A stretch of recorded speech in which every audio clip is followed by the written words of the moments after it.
Let me tell you about something that absolutely saved my life, my sanity, and quite possibly my marriage. It's something called Sabbath Schooling. So there was one particular year that, well, actually, there were several years, but one in particular that it was a hard year. It was a hard year. And I was second guessing what we were doing and if this was really what God had called us to do. I knew we needed to change, and I knew that God didn't want me to put the kids back in school. He wanted us to keep homeschooling. So I implemented something I felt the Lord was calling us to do, and that was to do something called Sabbath schooling.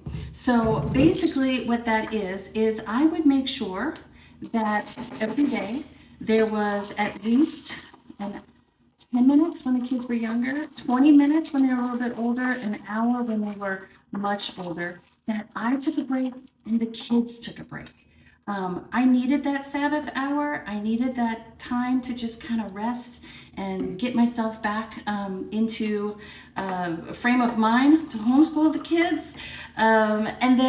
So then also the other thing that we did was, of course, we set aside a day each week for our Sabbath schooling. And of course, we went to church and things like that. But the other thing that really saved us was we also implemented the idea of Sabbath to our schedule and our calendar.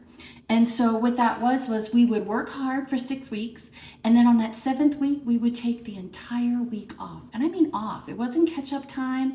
It wasn't, we would drill different things. We literally took the week off.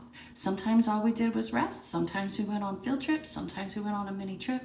But we did things that brought us rest and peace. And there were even some years we took a sabbatical from homeschooling, meaning we didn't do any formal lessons. So Sabbath schooling really saved my sanity, my life. Like I said, quite possibly my marriage. So God designed the Sabbath. He knew that we would need it. He knew that we would need to take time to rest our mind, body, and spirit. And so, mamas, it's okay.